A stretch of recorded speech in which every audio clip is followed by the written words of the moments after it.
Topic so far in this particular series. And this morning I want to talk about the topic of overcoming boredom. And you might say, well, what does that have to do with the new year? Well, you'll see. As this message unfolds, it's probably not what you're expecting, but nonetheless, my message. Let's begin with a word of prayer. And we're also going to take an offering, just as a bit of side business. Our church actually receives more revenue from pop bottles and some of our rummage sale than we do from the offering of God's people, which is pretty sad. But some people are very faithful, and we appreciate that. Other people aren't faithful at all, or not very faithful. And so we're going to start taking an offering, and you can bring your offerings before our services. We have a basket that's designated for offerings. If you can't bring your offering up, that's fine. There's an offering box at the back of the church as well. But prepare your offerings, and we'll take the time to bring your offerings to the front of the church and put them in the basket at the front of the church. And so if you have an offering, that would be wonderful. To bring your offering. Came out and was complaining about our property, as they always do. And he said, well, you're trying to do too much out of the size building that you have. And I told him, well, this is the size building God gave us for now, so we're going to keep doing what we're doing. He said, no, he said, I think as the city, we should scale back what we're doing, and you should probably do about 20% of what you're doing. And so that was just a goofy suggestion, So, we'll let the first 2 people in and tell the other 8 people that they're not going to get food. That would be 20%. And, I just don't buy that logic at all. And so I sent the guy on his way, and later on he gave us a ticket. So it's a way to tax the church, I guess. But we thank God for what we have. We thank God for what He's doing. We have a benefactor that's going to help us possibly with securing another building for our church, or maybe even more than one. But we're just kind of excited about what God's going to do in the new year, and look forward to what God is doing, and look forward to all the people who faithfully help us, because without God's people, God's church doesn't survive. And so that's that. I don't like to preach about money that often, don't really talk about it that often, but we're not taking in enough money even to cover our basic expenses, so that's a matter of family church business. Overcoming boredom, my topic for today. Father, I just pray that you would bless this word as it goes forth, that you would help us with wisdom and understanding, a message for the church. Bless us as this word penetrates both our hearts and minds. Help us, Lord. Help us now to receive a divine download from heaven, a download that you have already thought about for each person who will receive your precious word. In Jesus' name, amen. Amen. So I heard a story about a little 10-year-old boy who was asked, well, what do you want to be when you grow up? And influenced by COVID for the last 2 years, everybody's dying, and the reality that there's all kinds of assaults, of potential assaults and threats, the nuclear threats from North Korea and the Middle East and everywhere else. But this little boy thought for a moment, and then he replied with just one word: I want to be alive. What do you want to be when you grow up? Alive. Well, okay. All of us join with him, I guess, in that wish. But there's a love of life that lies deep within the human soul. And Jesus summed up his mission on earth with the famous words, I have come that they might have life, and they might have it more abundantly. Those are Jesus' words found in John, the Gospel of John 10:10 in the King James Version. And one man said that he used to hate getting up in the morning because he didn't even like his own life. Sin had gripped him so deeply that he didn't care whether he lived or he died. some people get to that point. And then he said he met Jesus. He says, now I have a new life that I love. He says, I have a family that I now love and that loves me. He's like, I learned to love my work. And he said, I'm so overwhelmed every day. I know that Christians are supposed to look forward to heaven, but he says, I don't want to die because right now I'm having too much fun. Yet, many people, including many Christians, they're utterly bored with life. It's kind of interesting because I have people all the time that call me up and ask me if I want to hang out. Well, I don't really hang out with anybody because I don't need to hang out. I'm not bored. People ask me all the time, don't you ever get bored? No, I'm usually busy doing things. I never get bored. I've never had a time where I say, I'm just so bored, I don't know what to do. I mean, there's always things to do, at least in my life. I'm just not bored. But it was kind of interesting because I was Googling this particular topic, and it says that I found one survey that said, and surveys can be all over the place, I understand that, but one survey reported that 54% of all Americans go to work primarily to escape boredom of life at home. Yep. That's kind of crazy, and it says that 70% of American teenagers are bored with school. I mean, 70%, that means, 7 out of 10. They're so bored with school they don't know what to do. And the same survey reported that about 42% of teenagers get drunk on the weekends because they're so bored and they have nothing else to do. Yep. We never had time to get bored on the weekends. I'll tell you what my weekends as a kid used to encompass. My grandfather used to pick us up from high school down here in the city every Friday afternoon. Then he'd take us up north where our farm was Friday afternoon. We worked all weekend long, and then we'd get up like at 4 o'clock in the morning, and he would drive us back on Monday morning back to school. So we'd be in school Monday morning to start this process all over again. So I don't know what these kids were talking about being bored. We worked like dogs all weekend on the farm. And it pleased my grandfather, and it probably gave me the work ethic, the no-stop work ethic that I have today. I don't know if that's good or bad or whatever, but it's the work ethic that was kind of pounded into us as children. But boredom is a combination of a number of different things. When you think of boredom, it's a combination of weariness, listlessness, apathy, unconcern that causes a person to feel like doing nothing. See, when you're bored, you just feel like you don't want to do much of anything. Related words could include dreariness, flatness, lethargic, dull.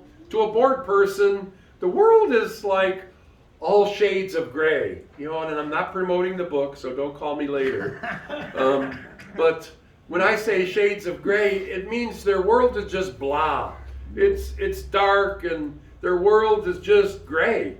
And when you're bored, there's nothing to do because there's nothing to do that actually matters. When somebody says they're bored, that's what they're really saying is, there's not that there's nothing to do, it's that there's nothing to do that matters. See, to the younger generation, one word encapsulates boredom with an all-purpose answer. When young people say, whatever, you ask them a question, and, did you hear what I said? Whatever. I thought that was a great movie. Whatever. I thought I asked you to be home and help with the chores. Whatever. The word whatever in a sense means I don't even care enough to give you an answer. When people just constantly use the word forever, whatever, that's pretty much what it means. I don't care enough to give you a real answer. And there's probably two primary causes of boredom. Interestingly enough, I think the first cause is overstimulation. And we kind of live in that world. I mean, with a society that, encourages us to do more than ever, and that more is better. And kids, they're lit up on these little screens, big screens, computer screens, you name the screen. Some surveys say, 14 to 17 hours a day are consumed with people just looking at a screen, a phone screen, a computer screen, a TV screen. It was funny because I read in this morning's newspaper that at a local Target, some guy was trying to get a new TV to watch the football game, so he tried to drag a 70-inch television out of Target by himself and wasn't successful and ended up being arrested. But I guess he needed a bigger screen, The screen that he had wasn't enough. He didn't want to pay for another screen, so he tried dragging a 70-inch television out of Target and failed. And instead of watching a 70-inch TV that he tried to steal, he probably didn't have TV at all in his jail cell because he was arrested in the process. It's in the paper, you can read about it, but crazy stuff happens all the time. But we're encouraged to believe that more is better. And if anything is good, then more of that would always be better. If one drink is good, 2 is better, and 5 will probably send you to heaven, but don't worry about that. Yeah. If 1 pill helps, then 2 pills could be the kicker, 3 pills are a party, and 5 pills will knock you out forever. Yep. We see this in relationships as people jump from one person to another. People find the person of their lives, and then soon they realize they're bored with the person that they chose, and then they see the pressure to constantly move up the ladder. But sometimes moving up the ladder really isn't a move up, but a move down. They just don't see that. So they hop from one person to another, one relationship to another. Some people hop from one job to another, hoping to find the perfect fit. Some people think if they only move that life will be better, so they move from one place to another. People who engage churches sometimes, the American church is like a revolving door. People hop from one church to another. The Bible speaks of the fact that we should be planted in the house of the Lord, but people don't really know what their Bible says, so they go here, they go there, they go everywhere, looking to find the ideal church, and they want to be entertained instead of use the church for what its intent is, to learn the Word of God and to worship God. That's what church is all about. It's not about smoke and entertainment, but some people seek entertainment at all costs, so they're looking for that perfect church to be entertained at. We make friends, we keep those friends for a while, then we get to know them, then we realize, well, it's time to move on to somebody else. Advertisers prey on this tendency when they urge us, to buy more, or buy new, or buy now. It was kind of funny because online there was something the other day that I was interested in. So it said it's their best sale of the year. It's some vitamins that I take. So I clicked on it and I said, well, maybe I should buy these vitamins. If it's their best deal of the year, I'm going to be needing some soon. So as soon as I clicked on to buy it in the quantity that they suggested, then they said, do you want another 6 bottles? Even at a lower price. It's like, well, you just told me this was the best deal of the year. 2 seconds later, after 2 more clicks, you're telling me that I can have 6 extra bottles at even a better price. So I guess they lie too. But more always seems to be better. People watch a lot of TV, because, they just want to kind of escape what's going on. Some people just leave the TV on as background noise, which is annoying in and of itself, if you ask me. But we're a media, TV addicted generation. And according to the Center for Media Education, most children watch 6 to 8 hours of television a day. That's crazy. 6 to 8 hours of television every day. And then we wonder why our kids are programmed. Television is the #1 after-school activity for children ages 6 to 17 years old. And most children, they spend about 1,500 hours in front of the TV every year and about 900 hours in the classroom. And by age 70, most people will have spent more than 10 years just watching TV. solid 24-hour years, 24-hour-a-day years. And by age 21, the average viewer will have seen more than 1 million TV commercials. Yeah, by the age of 21, no wonder why we're so influenced. Yep. And teenagers see 100,000 alcohol commercials before they even reach the legal drinking age. Yep, so that's kind of crazy too. And children who watch 4 or more hours of TV per day, they spend less time on their schoolwork. Wow, isn't that a surprise? Yep. That's why children have poor reading skills today. Yep. I was kind of saddened a while back. We had a kid that came to our church who just stopped in, doesn't come to church, but comes to our church just to get food and to hang out once in a while. Their family has since moved away. But, he asked me if I'd buy him a pop. And so I said, well, what pop do you want? And he said, I want the green one. This kid's 12 years old and didn't know how to read the names on the cans, because I said there's Mountain Dew, there's Sprite. I mean, he couldn't even read the different green cans in a pop machine, because at age 12, he doesn't know how to read. I mean, that's scary. What kind of future does this kid have? But kids that watch too much TV, they don't only have poor reading skills, but they play less with their friends, so they don't develop socialization. They have fewer hobbies than children who watch less TV. I'll tell you what our hobbies were when we were kids. Work. You had to work. You had to work on the farm. There were hogs to feed, and there were hog pens to clean out. Lots of manure to. When you have 500 hogs, trust me, there's lots of manure to move every single day. And that's what we did. And we just have this generation. They're overstimulated by TV, by the earbuds that they put in their ear, and completely completely ignore everybody else. I seen a kid walk across Van Dyke with earbuds in his ears I had a green light, and he wasn't paying attention. He's walking across Van Dyke with earbuds in his ears. This just happened this week. Not even paying attention that there's traffic going both ways, and he's putting himself in harm's way. And,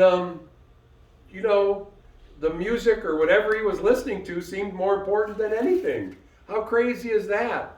But, TV, radio, music, movies, the internet, video games, today's kids, today's younger generation, they're all hyped up, they're tense, they're wound up tight, and as a result, they're easily bored and quickly distracted. That's today's kids. And the second cause of boredom is this: undercommitment. Have you ever tried to get somebody committed? Well, I'll see. Well, that means no. You want to come to church? Well, maybe. Well, that means no. So the first cause is overstimulation. The second cause is undercommitment. And this is partly the result of massive overstimulation for kids. Too many people live at the 20% level of commitment. It's the old 80-20 rule.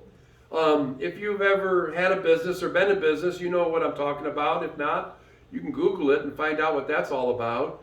But most people, they live at a 20% level of commitment. We're like the man, when asked what he believed, replied, I believe a little bit of everything. We're like the customers in a cafeteria line. Old Country Buffet, or, what's the other one? Yeah, well, Old Country Buffet. There was another one. Golden Corral, yeah, that one too. But in the cafeteria line at Golden Corral or Old Country Buffet, we take a little bit of this, a little bit of that, but not much of anything. But we have a whole plate full of all kinds of little different things. 20% of this and 20% of that.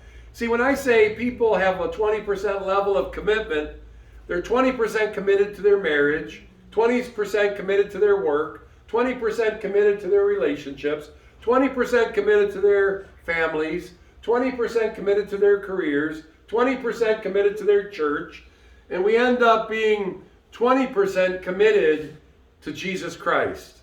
Not too much, but enough just so it makes me kind of feel better. No wonder we're frustrated when most of our commitments are 20%. No wonder we're antsy and we're agitated. No wonder we're so easily bored. We're only in at 20%.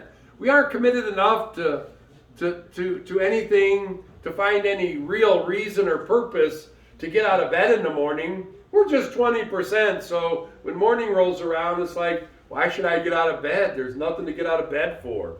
And underneath all of this, there's a little deeper problem. Boredom comes from excessive self-focus. I mean, when I was a kid, I never heard of a selfie. I mean, that's showing my age, but I'm sorry. I mean, we didn't take selfies. I mean, I have some people that are on my Facebook. Sometimes I feel like deleting them. I've never ever deleted anyone from my Facebook. But, I have people that have to post 10 pictures of themselves, 10 different pictures of themselves every day. And then on my news feed, I have to see their 10 different pictures of themselves. I mean, we have this excessive self-focus in our society that's just crazy. People are essentially bored with themselves. So these same people, selfishly, they view the universe through their own stunted perspective. And so they have an excessive self-focus. The reason they're bored is because they've become a boring person. And I'm sorry, anybody that has to tell me what they eat, when they eat, how they eat, where they go, what they do, how they pump gas, where they pump gas, where they were last, and have to take 10 pictures of themselves and post it online every day, those people have an issue. Excessive self-focus and boredom because they have nothing better to do, I guess. But lest I be misunderstood, I do not think busyness is just the answer for boredom. Busy people are often very bored as well. They use their busyness to mask their inner emptiness. And so this week, it was funny because I was thinking, if boredom is a sin, yikes. And I think that's probably an interesting question. And after contemplating this, I think the answer is that sin and boredom probably go together. They say an idle mind is the devil's workshop. So I think that sin and boredom are probably partners in crime. It was funny because every time I hear that saying, partners in crime, our precious Jan, she used to tell me that her and I were partners in crime at the church. And I never really got a clear answer of what the crime was, but I'll forever wonder every time I think of Jan.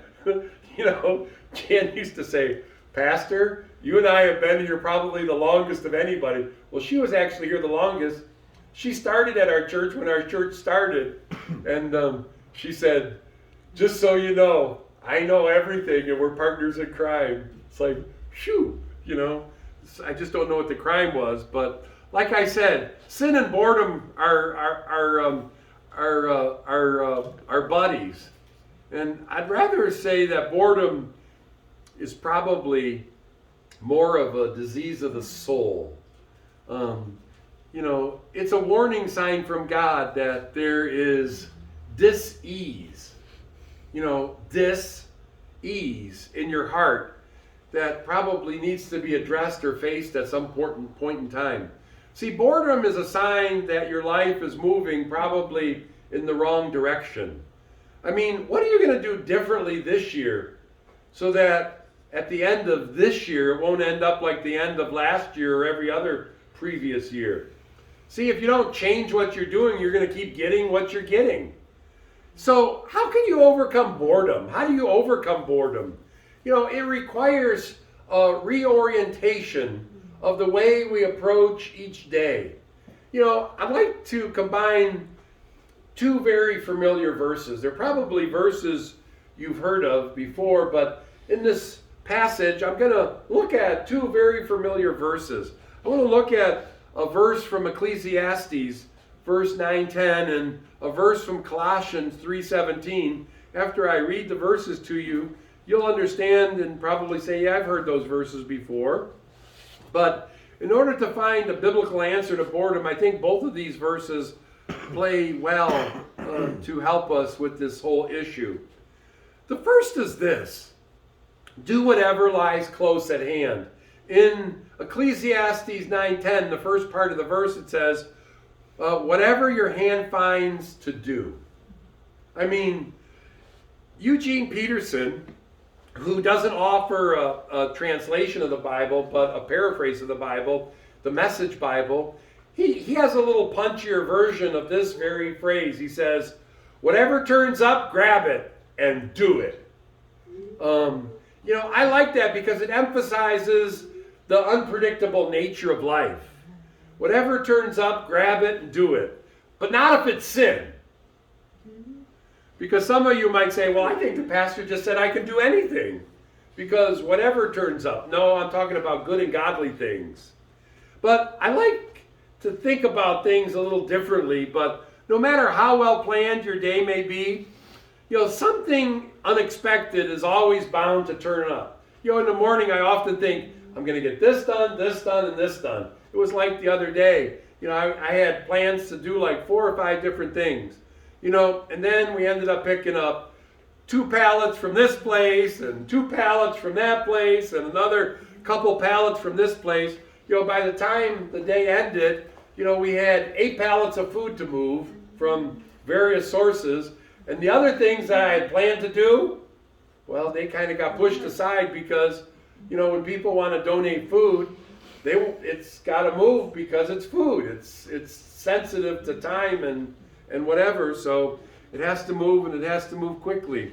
So, no matter how well sometimes you plan your days, things just turn up, and that happens especially, for pastors because, people call. This week I was dealing with somebody that was seriously contemplating suicide. It just, sometimes things come up, and then, also, there's a very close personal friend of mine, Allison. We were doing ministry together in Grosse Pointe for more than a decade, and she's about my age, and she's been in the hospital with COVID and pneumonia, and the family called and said, the doctors want to pull the plug, and if nothing happens, then transfer her to hospice because there's just no hope. And when people get those kind of calls right at the end of the year and the beginning of the year, I mean, they just seem overwhelmed with, the circumstances. So things kind of always come up. But, when things come up, sometimes you just have to deal with them and do it. I think that's reasonable advice. But the deeper meaning of this phrase actually challenges us to take a hold of the ordinary responsibilities of life. Some of us, we run from the ordinary responsibilities of life when we're supposed to grab hold of them and make sure they get done.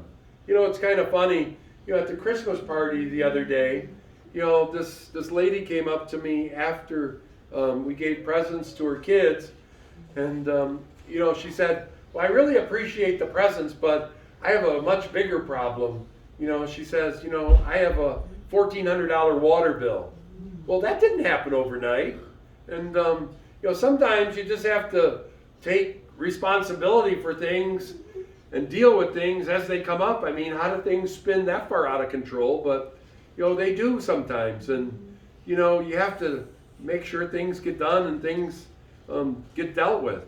But it's easy for any of us to live in the never land. Some people live in this never land of what they plan to do tomorrow. And so we dream about, it's the first of the year. They dream about starting that diet that they knew they should have been on last year.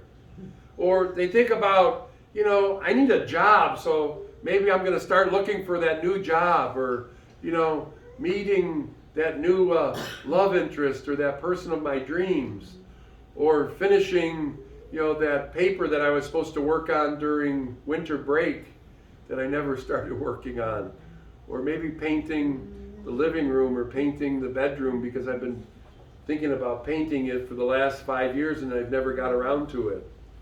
Or maybe thinking about taking some classes or doing some other, one of 1,000 other worthwhile endeavors.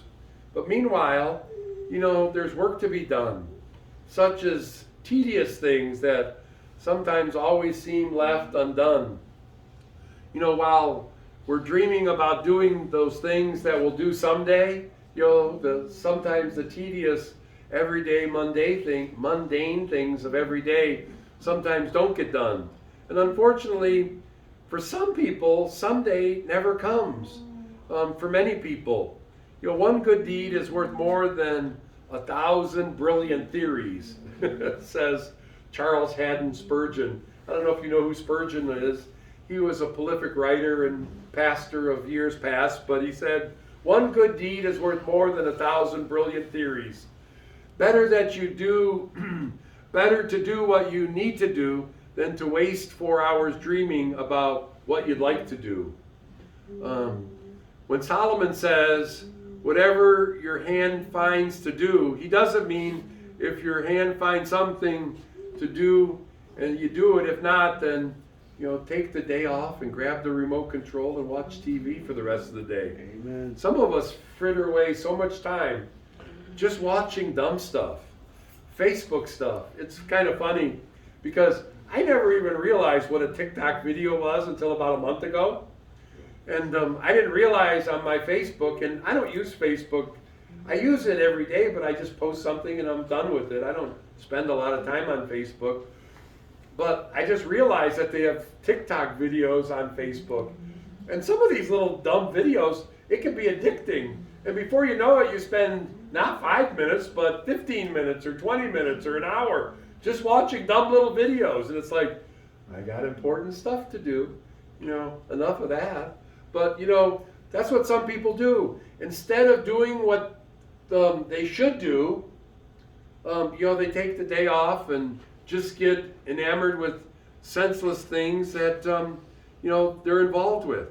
But your hand will always find something to do, whether that's operating the remote control or doing something productive. But there's always work to be done. Someone has to clear the table. Someone has to take out the trash. Someone has to walk someone has to walk the dog. And when you got 2 big dogs, someone has to clean up the dog poop. Yikes.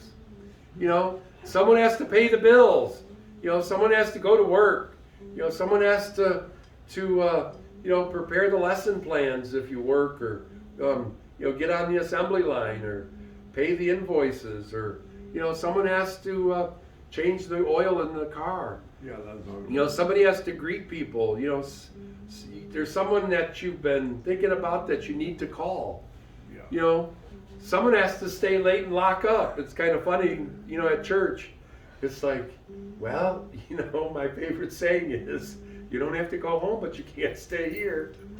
It's like church left an hour. Church was over an hour ago. But somebody has to stay and lock up. But somebody has to do something. Somebody has to run the videos, do the practicing, to do this, to do that. Somebody has to take care of all the things that are just necessary every single day. And so it goes. That's what life is. A whole bunch of duties, large duties and small duties that someone has to do. If you don't do it, it probably won't get done. And if you just complain, I don't feel like doing it, well, your feelings don't matter because things still have to be done. It was funny because my grandfather used to wake us up at 4 a.m. every single morning. And that was the last thing you would say to my grandfather, I don't feel like doing it. See, those words, they would get you a hit upside the head. You never, he used to wake us up at 4 a.m. and say, are you guys going to sleep all day? It's 4 a.m. Hello? But, somebody had to do it. My grandfather would say, those hogs can't feed themselves. There's 500 of them out in the barn.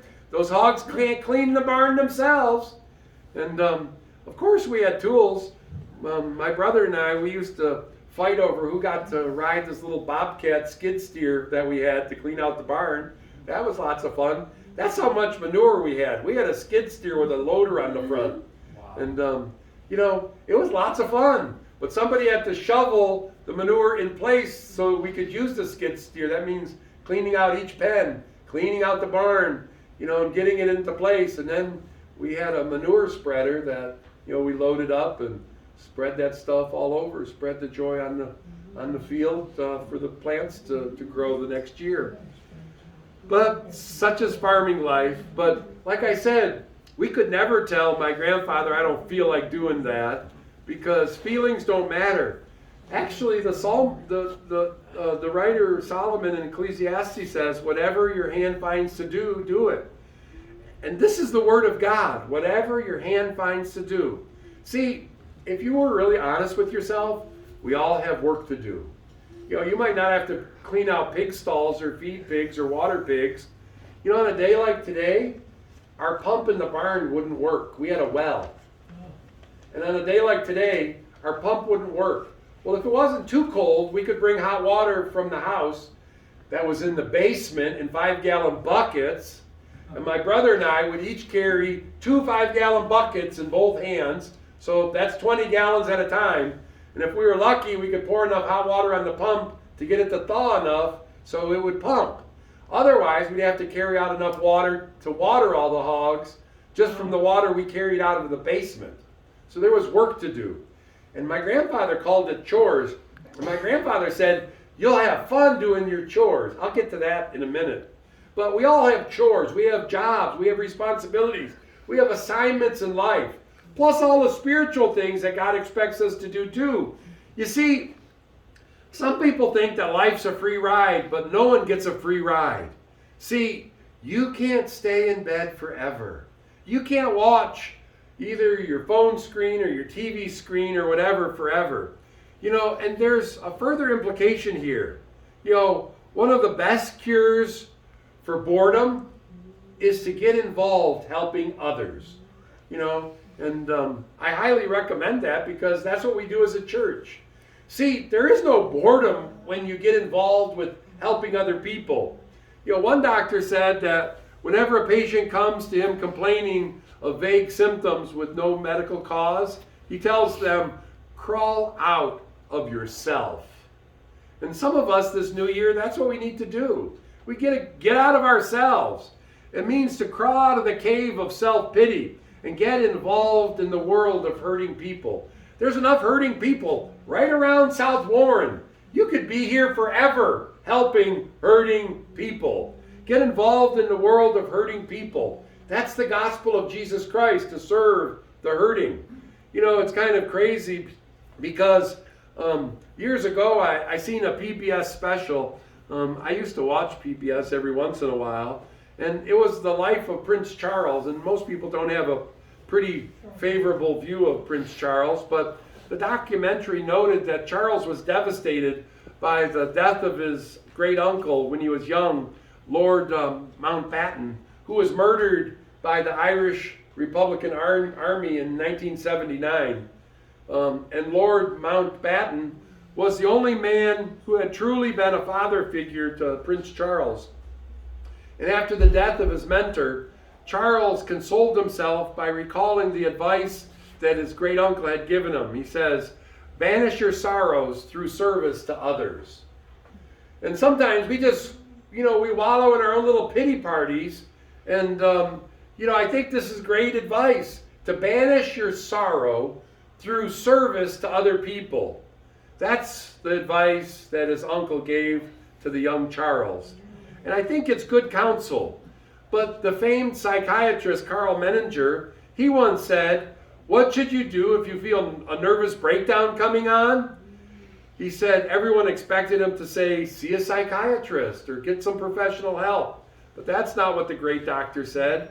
Carl Menninger replied, lock the door of your house, go across the railroad tracks, find someone in need, and do something to help that person. That was the advice of the great psychiatrist. You've probably seen the following quotation many times. It's over 200 years old, and it comes from the Quakers. It said, I expect to pass through the world but once. Any good, therefore, that I can do, any kindness that I can show to any fellow creature, let me do it now. let me not defer or neglect it, for I shall not pass this way again. You know, sometimes in my own life, and I have a big heart and a very generous heart, but every once in a while, you know, I'll pass somebody by, and then later that day or later that night I'll think about it, or it'll register in my mind. I probably should have stopped and talked to that person. I probably should have stopped and gave some assistance to that person. It doesn't happen very often, but when I pass somebody by, it seems like it always registers in my mind. I should have done something. See, it's very difficult to be bored when you're giving yourself to help those around you. Boredom comes when we focus too much on our own needs. You have to crawl outside yourself and your own problems, which will seem very smaller, and your boredom will disappear when you reach out and help someone else. The second point that I want to make this morning is, we should do our own work with passion. And this is the second way we overcome boredom, because in Ecclesiastes 9:10, in part B of that verse, it says, do it with all your might. You know, we have so many people that do things half-heartedly. You know, well, they don't pay me enough. Why should I break my butt? You know, it's kind of interesting because, you know, I know a kid that I've tried to help quite a bit. And, he's had a number of jobs. Like in the last month, he's worked at 4 different fast food places and lost his job at all 4 of the places. And it's like, these places are begging for people. So if you do a good job and you do your job well, you might even get promoted, let alone, not fired. But I mean, you have to do everything with all your might. And, because most people don't realize if you do a job with all your might, you will get promoted. You'll get noticed and you'll stand out from everybody else. And, not only are we to do whatever lies close at hand, we're to tackle with what we do with gusto. The Puritans often talked about the importance of eagerness. It's kind of interesting when you follow the Quakers and the Puritans from early America. They had a willingness and an eagerness to work hard and to accomplish things. There's an old word, one we don't use or hear much nowadays, but it perfectly describes how Christians should approach life, with earnestness. That's what the Puritans said. See, life is too short, too fragile, and too precious to take lightly. Whatever we do, we should do it heartily, with enthusiasm, with passion, with zeal, and not 20% commitment. We should do what we do with 100% commitment. But most of us don't approach work that way. We don't approach life that way. If you want to see how many people view their work, just watch Homer Simpson. The Simpsons. Work is a joke. No wonder why the young people think work is such a joke. They've watched too many episodes of Homer Simpson. Work is a place to goof off. Work is a place where nothing really matters. And where breaking the rules is the order of the day. Ask Homer. And it's very telling that whenever Marge wants to have a serious talk with Homer about shaping up, he responds by saying, boring. And that's how many people are. How different is that from the biblical view of work? See, the biblical view of work is much different than Homer Simpson, but many of you have probably spent more time with Homer than your Bible. But, the Bible has a whole different view of work than probably what you think, which is that all work is noble if it's done for the glory of God. Not some work, all work is noble if it's done for the glory of God. Even the most mundane task is worthwhile if it's done with the right spirit.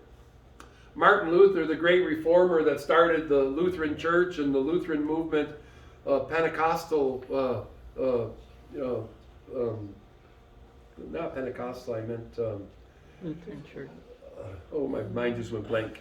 The whole movement of Lutheranism and the breakaway from the Catholic Church. But anyways, he said that a Dairymaid can milk cows to the glory of God. And, I mean, imagine that. I remember milking cows because the farm boys that we played with and rode dirt bikes with down the street, they had a dairy farm and we had a pig farm. So the deal was this: if they finished their chores first, they'd come and help us with ours. And if we finished our chores first, we'd go help them milk cows. So that we could all just go out and play when you could play, when you didn't have other farm work to do, which wasn't always, whatever. But, so it was. And my grandfather would say, after taking care of 500 hogs, why would you want to go take care of 500 cows? He said, there's something wrong with you kids. But you can do everything to the glory of God. Martin Luther said you can be a dairymaid and find glory of God in that. And if your job's shoveling manure, then do your best and shovel manure to the glory of God. I did that for a lot of years. And if you do it well, you honor God just as much as if you were a brain surgeon that saved somebody's life on the operating table. But you have to understand one thing. We all struggle with this on one level or another. Society tells us that some jobs matter more than other jobs. Certainly some jobs pay more than other jobs, and some jobs gain us much more praise than other jobs. But it's easy to fall into this trap saying, I hate my job. I mean, I'm sure none of you have ever said that, or I hate the work that I do. I don't feel good when I go to work. I don't like the place where I work. I'm surrounded by jerks where I work or go to school. My boss hates me, and the woman that I have to work next to, she's a big time meanie. Haven't heard that for a while. The pay isn't enough, the pay's lousy. Nobody likes me, and besides, I got a bad cough and a headache every time I leave work. Poor baby. Oh, wow. You know what? If we told my grandfather that pig manure stunk and it made me cough, he'd say, well, then just shovel it faster and get the job done. There was no turning back. The methane from this hog manure gave me a headache. My grandfather would say, poor baby, we still got to do it. Yeah. And, and I'm sure that everything you say might be true about your bad job. I have no reason to doubt it, but the biblical answer to all of this is 2 words. Maybe this year you need to grow up. See, we were faced with that when we were kids. But not only did my grandfather work us hard, my grandfather also paid us well. We were just little kids, slave labor. But when I was 18 years old, I had money in the bank, and when I left home for the first time, it was also the last time, because I never had to go back home. When I was 18 years old, I bought a brick house in St. Clair Shores. And everybody else wondered, how does an 18-year-old do that? Well, first of all, we worked hard. My grandfather paid us well. And then on top of that, my grandfather had a rule. He said, don't be a fool. Save half of what you make. He said, learn to save money from every check you have. Don't spend it all. You'll have nothing. And you'll end up spending it on something that doesn't matter. Yeah. Save 50% of what you have. Well, I saved more than 50% of what I had. I mean, he paid for the food. He paid for, the roof over our head. He paid for everything. Yeah. So I figured out how not to spend all my money and save it just like he told me. And then these other kids, when they were 25, 30 years old, they said, you've had your own house for like 5 or 10 years now. How in the world did you ever do that? Well, I did it because I was diligent. I was smart. My grandfather, he wasn't college educated. He came here as an immigrant. He couldn't even speak English. But he knew enough to know what to do. And when you complained to my grandfather, those are his favorite words. Grow up. Do the job that I gave you to do. Grow up and shut up. I'm not going to listen to your complaints. And some of us, we need the same advice. You might be 50, 60, 70 years old. Grow up. You know, take responsibility.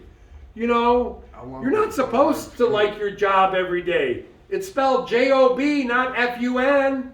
I mean, it's a job. It's not supposed to be fun all the time. That's why they call it work. You know, if work was supposed to be fun all the time, they would have spelled it F-U-N. See, many days you don't feel like going to work. Many days on the farm, I didn't feel like getting up when my grandfather woke us up at 4 a.m. But I did it. And you know what? Fast forward just about 8 years from that, I was living in my own house, creating my own future. And all these other kids that I went to school with, there was like, how did the Ostosh brothers do that? Matter of fact, when we were in high school, the kids knew we were going to be successful. My brother and I, in our yearbook, we were rated as the 2 kids that would be successful. You know, they have all these lists. The first to be married, the first to be successful, the first for this, first to that. Well, my brother and I were listed as the most likely kids in high school to be successful because, well, we also had a little loan sharking business going on back in that day where, you know, people that needed money, we were happy to loan them money. The interest rate was a little high, but, you know, the statute of limitation is long past, and, you know, my brother and I were both big guys, so it was easy to collect money, if you know what I mean. And, you know, we made money that way. But we didn't realize it was wrong until years later, but, you know, we did it with gusto, just like the Bible tells us. Yeah, sometimes you have to check what you're doing because, you know, you're not supposed to do certain things. But, you know, some people just need to grow up. And even if you don't thoroughly enjoy what you're doing, try to find some joy in what you're doing.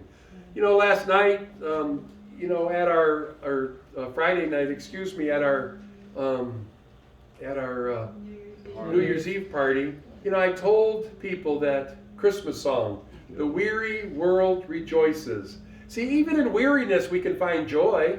The weary world may be very weary, but God's people can always find a reason to find joy, to rejoice, to find happiness. You know, turn your frown upside down, grow up, be happy. Make this the year of positive for yourself. You know, do what you have to do. Do what you have to do with all your heart. Put passion into your job. You'll be happier when you do it with passion than you do it with a bad attitude, because if you start with a bad attitude, you'll finish with a bad attitude. But if you start with joy, you'll probably end up with some joy. Yeah. See what happens. Grow up and put some joy into your life. You know, read the text again. It doesn't say do it with all your might if you feel like doing it. No, it doesn't say that at all. It says do it with all your might it doesn't say if you just enjoy it. It doesn't say do it with all your might if those people the idiots and jerks you work with treat you right. No, it doesn't say that. Nope. God says do it with all your might even if you don't feel like it. Yep. Even if you don't like it. Even if you don't want to be there. Yep. And then leave everything else in God's hands. Yep.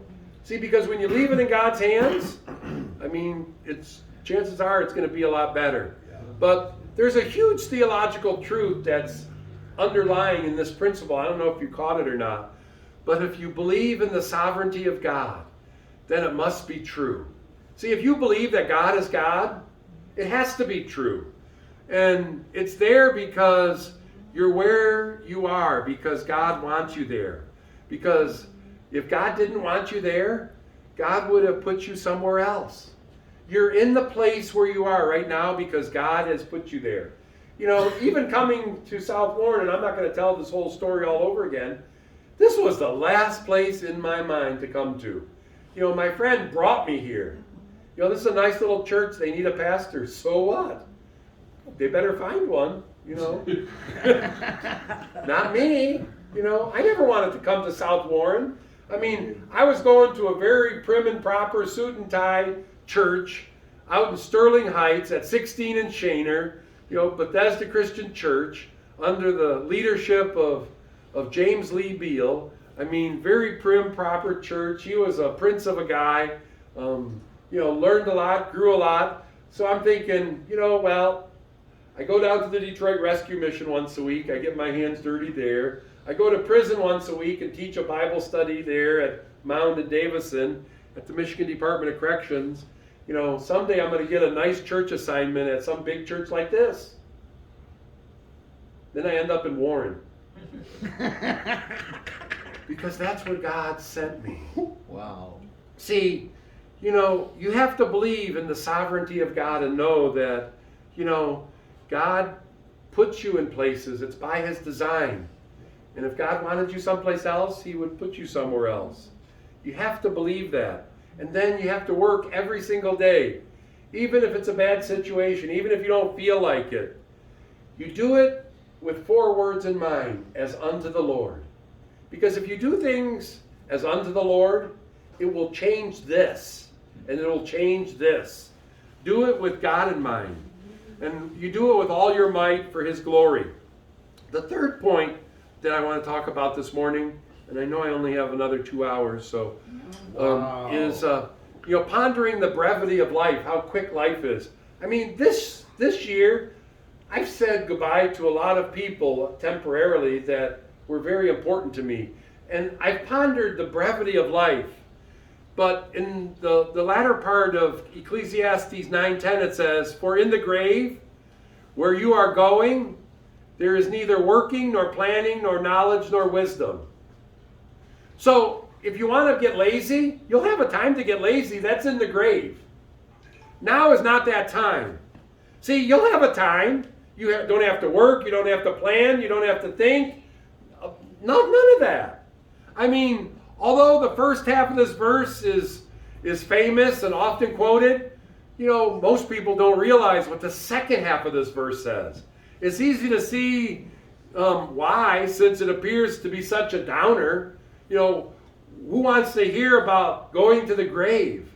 You know, that's a fact, you know, we'd all rather ignore. I mean, you know, several people over the last couple of days have said, "Man, I can't believe it. It's a shock. You know, Betty White is dead." Yeah. Well, she's 99 and some, you know, just a few weeks away from being 100. Of course she's dead.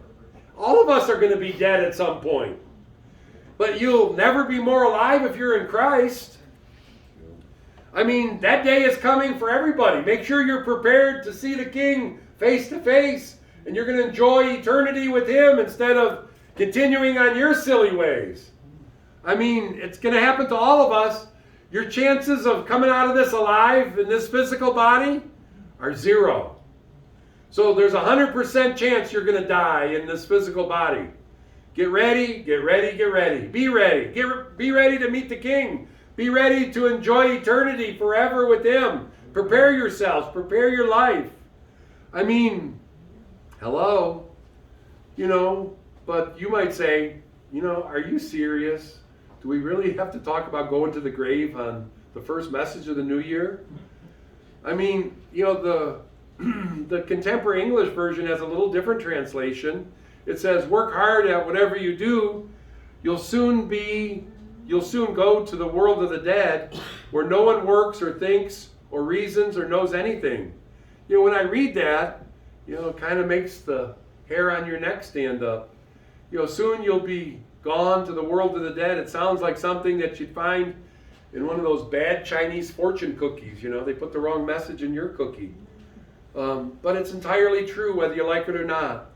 You know, we're all going to land into that world of being dead sooner or later. And as I think about this, you know, I mean, I think about the people that we lost this year. People that I would never have thought that I was going to start a new year without. I mean, people that are, were you know, were fully there, and you know, now they're not there. It was kind of funny. I remember a quote from one of the football coaches. I forgot which one it was, but they were talking about his losing streak, and you know, they said, well, you know, how about that losing streak? It's like, you know, the Detroit Lions, but it wasn't their Lions coach. It was a college football coach years ago. And he said that, you know, I think everyone should go to one wedding and one funeral each year. He says the wedding gives you hope for the future, and the funeral reminds us that so much that we don't have to worry, because all the things that we're worried about doesn't really matter. You know that old invitation song, Softly and Tenderly? It offers this sobering verse. Time is now fleeting, the moments are passing, passing from you and from me. Shadows are gathering, deathbeds are coming, coming for you and for me. See, life is not a dress rehearsal. You know, some people think, well, you know, someday I'm going to do this and someday I'm going to do that. You know, we only get one chance to do whatever we're going to do on this planet Earth. Soon enough, sooner or later, our moment in the sun will be over. You know, I mean, it's crazy because look what happened at Oxford High School. You know, 4 innocent lives. They just went to school, and at the end of the day, you know, somebody had to call those parents and tell them, you know, your child's no longer part of the living. I mean, they never went to school with the anticipation that they weren't going to live out the day. I mean, there's all kinds of tragedies about us. And, you know, a tragedy forces us to think about the brevity of life, how short life really is. So don't think you're immortal. See, when you die, you know, they'll take your body and they'll put it in a box and they'll either cremate it or put it in the ground. But one way or the other, all of us are going to do some serious box time. They're going to put your body in a box, and you're going to do some serious box time. If not, you'll do some serious urn time. They'll put your ashes in an urn. Maybe they'll sprinkle them someplace. But, you know, no one escapes the box time unless you happen to live until the rapture. But the point is this, you know, do whatever you're doing and whatever you're going to do now. See, if you intend to do some good deed, don't put it off. This is the new year. Do it now. If you have some great plans, work on it now. If you intend to do something or be someone or try something, do it. Be it or try it. Not someday, now. I mean, all of us, you know, we probably thought of New Year's, well, this year's going to be different. Well, if this year's going to be different, you got to do something different. You don't have time to be bored. You don't have time, you know, to just waste. You know, you'll have lots of time in the box. You might say, well, Pastor, that sounds kind of harsh for a New Year's message. Think about it. If that sounds kind of weary to you, you know, it shouldn't. You know, I submit that what I'm saying is precisely the meaning of Ecclesiastes 9:10. Martin Luther said a man should live with the day of his death placarded before his eyes. Luther managed to turn the world upside down with the Protestant movement. That's what I was trying to say earlier, but it escaped my mind. And I wasn't even drinking last night. I was up late last night working on the sermon, but I wasn't drinking. But, you know, what would be the difference this year if you actually started doing what you're supposed to be doing? You know, and I think that if we had the date of our end in our mind, that would give us a realistic view of life and death. The next point that I want to make, and I'm going to try to speed this up, is remembering that you represent Jesus in everything you do. It's Colossians 3, the first part of 3:17. And whatever you do, whether in word or deed, do it all in the name of the Lord Jesus. See, the Living Translation puts it this way, and whatever you do or say, let it be as a representative of the Lord Jesus Christ. Whatever you do, would you sign your name to it and everything you do, you'll be proud of it? Suppose somehow that a name tag was attached to every one of your actions, good and bad. You know, and someone could see what you did. You know, Jane Smith did this, and, you know, John Doe did that. You know, if your name tag was attached to everything you did, good and bad, would you be proud? I mean, really, think about this. Sometimes we're sloppy about what we say, and we do precisely sloppy things because we don't think anybody notices what we're doing. But let's take it a little step further. What if Jesus had to sign his name to everything you say and everything you do? What if Jesus had to sign your timesheet and he knew everything that you did or said? For every careless word, the name Jesus Christ was attached to it. Not your name, his name.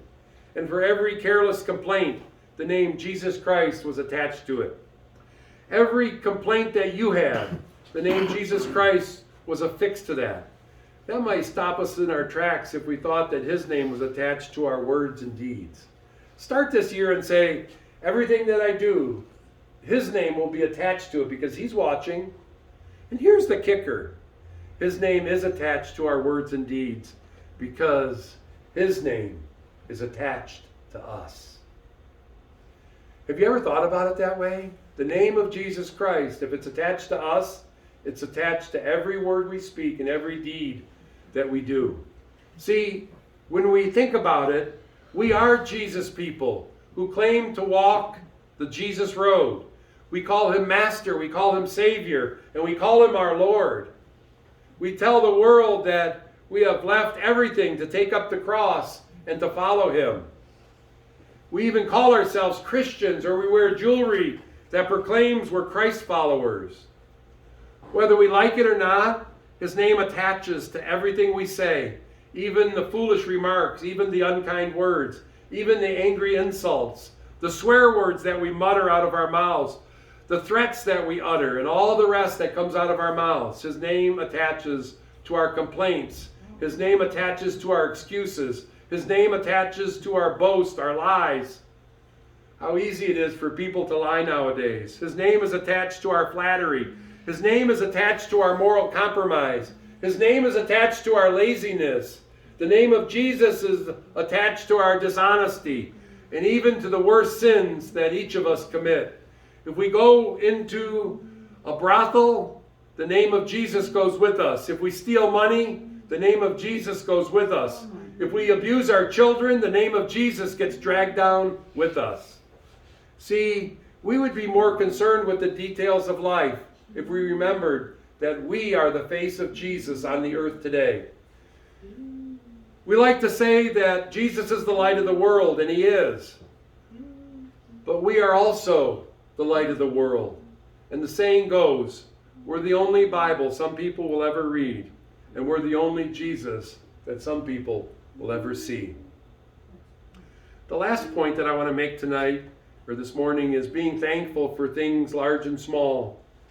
This one final way to avoid boredom is by cultivating a thankful heart in all the circumstances of life. The second part of Colossians 3:17 says, giving thanks to God the Father through him. It's amazing how well this correlates with the context of Ecclesiastes 9. If you go back and read verses 6 through 9, you'll discover that the writer urges us to enjoy the simple pleasures of life. You're going to die soon, so enjoy your food and drink, it says in verse 7. Dress up and smell good in verse 8. Enjoy your wife and the pleasures of married life, according to verse 9. All these things are gifts from God. They are the simple pleasures: food, drink, nice clothes, a happy marriage. This isn't hedonism. Far from it. It's taking pleasure in the daily blessings that come from Almighty God. And as we've looked at this principle, it's kind of interesting because, most of us, we don't think about attaching our name and Jesus' name to all the things we do. Why not spend some more time with God this year? Spend time in prayer, spend time reading his word, spend time finding his will, his ways. Think about it. When it's all over, when you spend time with God, your heart will be refreshed and you'll come away realizing how much you already have because you're being thankful. Folk song singer Joan Baez once remarked, you don't get to choose how you're going to die or when. You only decide how you're going to live now. And that's true. You get to choose. God gives you free will. Choose how you're going to live now. If you're bored, it's because you've chosen to live a boring life. See, if you say you're bored, you've chosen to live that life, a boring life. Boredom is not an issue of bad circumstances. It's a disease of the soul caused by excessive self-focus. and it comes from being overstimulated and undercommitted. Life is never boring when you commit yourself 100% to Jesus. So are you bored with life? Crawl out of yourself this year. Make a new commitment to the Lord this year. Reach outside of yourself and find some help from someone else if you need it. Reach outside of yourself and find somebody less fortunate than you. And your perspective of life will radically change. Boredom is actually a warning sign that you're living too much for yourself when you ought to be living more for God Himself. I walked life's path with an easy tread, had followed where comforts and pleasures led, until one day in a quiet place, I met the Master face to face. I had built my castle and reared them high. Their towers had pierced the blue of sky. I had sworn to rule with an iron mace when I met the Master face to face. With comfort and wealth and ease as my goal, much thought for my body, but none for my soul. I entered to win in life's mad race when I met the Master face to face. I met Him and knew Him and blushed to see that His eyes full of sorrow were fixed on me.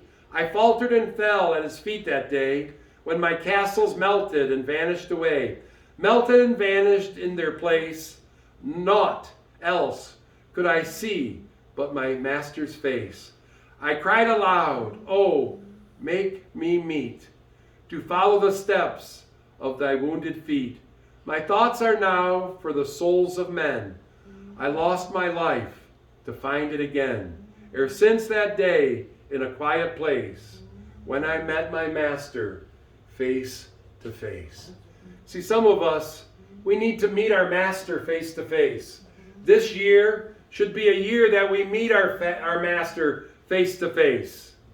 Do you know Him as your Lord? Do you know Him as your Savior? For many of us, the issue is this: have I ever committed myself to this Master 100%? Have I really ever truly committed myself to this Master 100%? Is Jesus 100% to me, or is He just one of those 20% commitments along with everything else? See, as long as you live at the 20% level, you'll be miserable, you'll be unhappy, you'll be frustrated, you'll be angry, you'll be upset, you'll be bored. There's no one unhappier than a 20% Christian. As I come to the end of this message, I want to call out the 20% husbands, the 20% fathers, the 20% wives, the 20% children, the folks who give 20% at work, the 20% people who live their careers at 20%, the ones who give 20% at school, who give 20% at church, 20% to their ministry, and 20% to Jesus Christ.